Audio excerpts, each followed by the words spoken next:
Good morning. My name's Elizabeth, in case you don't know. And today I am going to be telling you an awesome story. And the name of this story is called Until the Letter Came. It looks exciting, doesn't it? Well, the main character in our story, her name is Lucy.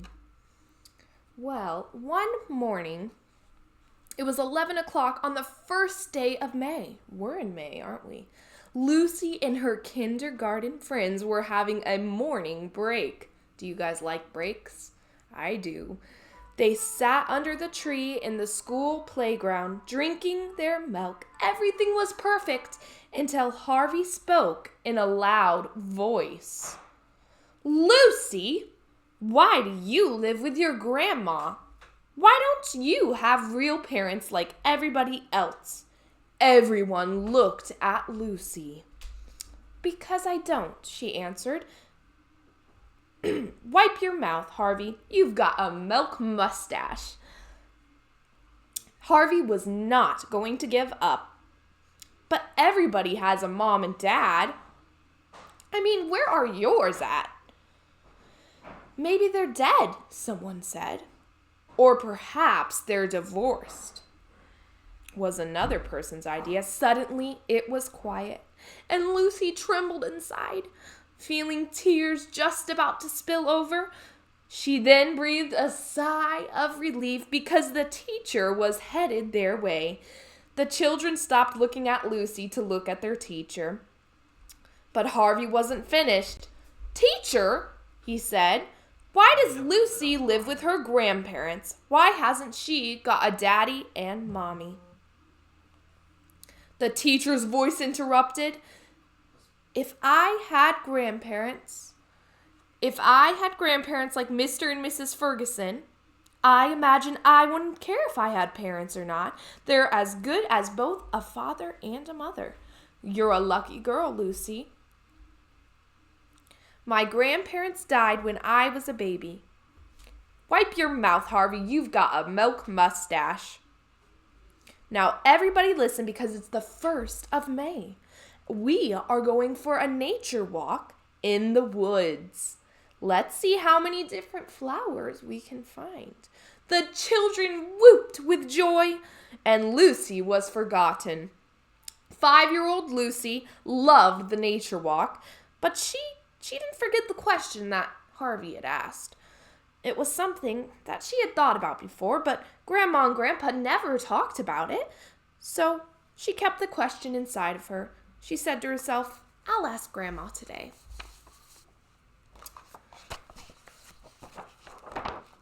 Well, Grandma and Shadow, the big black dog, were at the bus stop waiting for her when Lucy arrived. Shadow barked and wagged his tail, but Lucy ignored him. She took Grandma's hand and then asked her a question. Grandma, why do I live with you and Grandpa? Didn't I ever have a mom and dad, like all the other kids?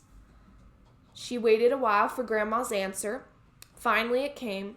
Lucy, your mother was our dear daughter. Her name was Alice, and she died when you were a tiny baby.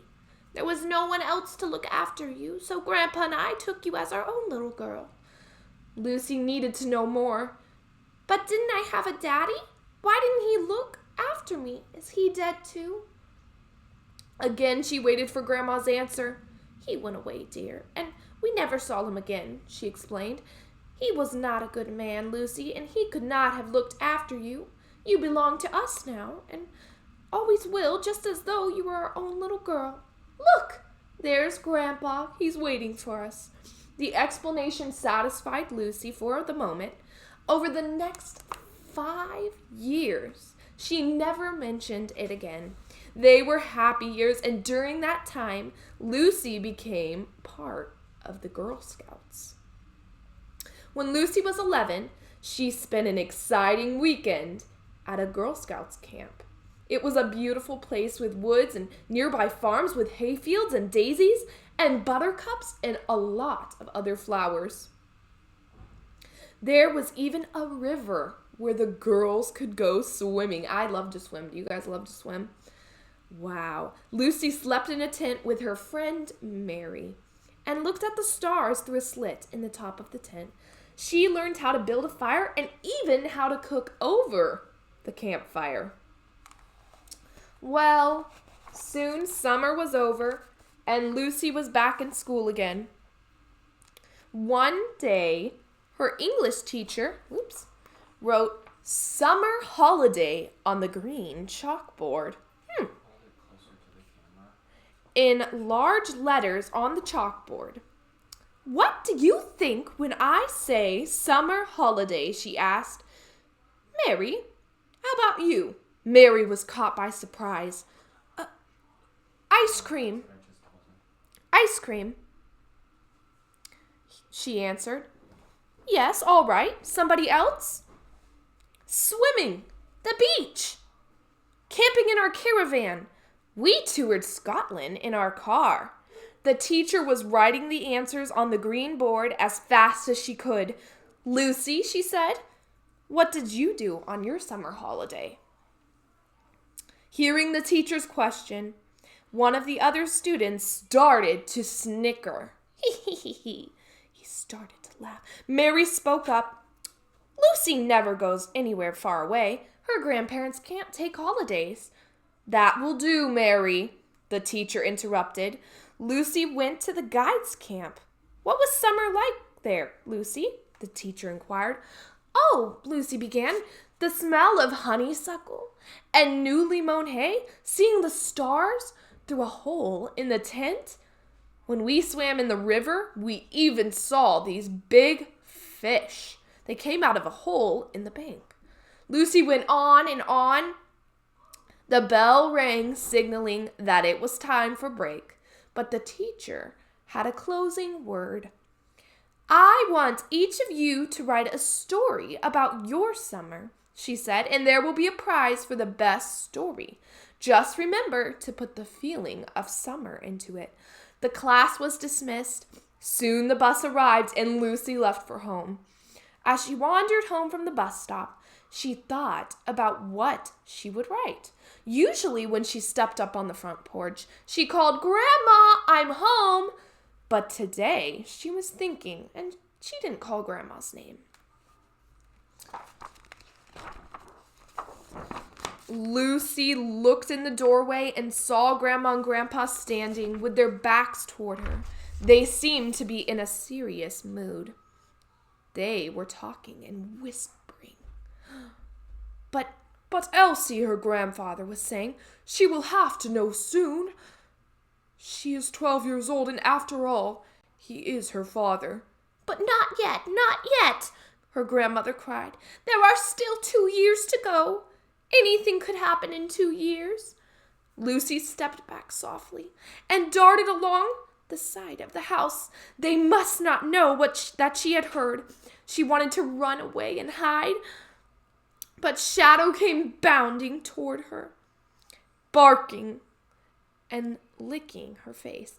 They knew she was home, so there was nothing to do but to go inside. She walked into the house just in time to see Grandma slip the envelope into the desk drawer. Lucy helped prepare for dinner, but for some reason the mealtime was not happy. Chatty time it usually was. No one talked much. Lucy did not even tell them about the school's writing contest. After dinner, seeing that Grandma did not need help with the dishes, Lucy went outside with Shadow. Lucy ran along the edge of the woods and threw herself down on the grass. Shadow rubbed his nose against her arm as if he knew something was troubling her. What should she do? Oh, if she asked her grandparents about what she had heard, they probably wouldn't tell her. But I have to know, she thought. Then she had an idea that seemed so wrong that her heart beat faster. I could read the letter. She decided to stay awake until Grandma and Grandpa were fast asleep. Then she would slip out of bed downstairs and find the letter and read it. After all, I am 12 years old. I have a right to know. as Grandpa had said. Lucy knew perfectly well what Grandma would think about people reading letters that didn't belong to them. But in a way, she thought, it does belong to me because it is from my father. Evenings at home were usually times when they talked about what had happened during the day and maybe even what they were going to do the next day. Sometimes someone read from a favorite book that they all enjoyed, but this night, Lucy wanted nothing like that. I'm rather sleepy, Lucy said. I think I'll go to bed early tonight. Grandma looked at her strangely and asked if she was okay and if she was sick. And she assured Grandma, I'm not sick, Grandma. Grandma was not convinced at all that she was well.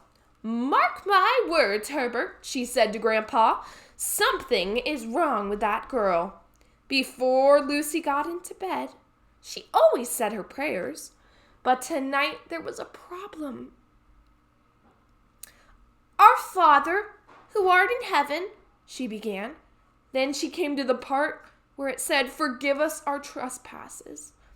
How could she pray that if she was just about to trespass on Grandma's private letter? Then she tried another prayer.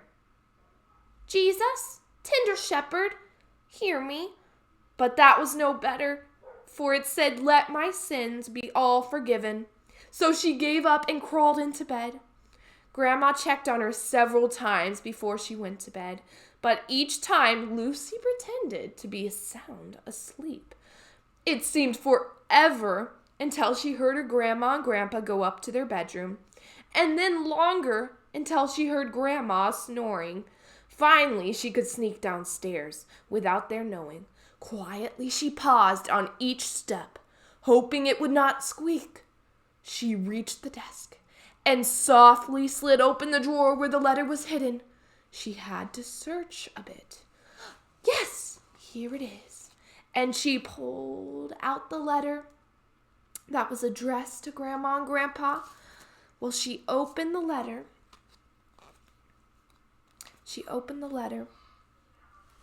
And it said it came from a prison, the Royal Prison, Greening, England prison. Her father was in prison? She wondered. Lucy began to read the letter. Dear Mr. and Mrs. Ferguson, as the time of my imprisonment will soon be drawing to a close, I am writing you regarding the guardianship of my daughter Lucy. I am very grateful. She was so intent with reading that she never heard a sound. But suddenly, she sensed another presence. Grandpa was standing right behind her. And I am going to end the story there. And if you come back next week, we're going to go on to chapter 2 and finish it. And I'll tell you, it's a very exciting story. Thank you guys for watching, and I'll see you on the Zoom Fellowship.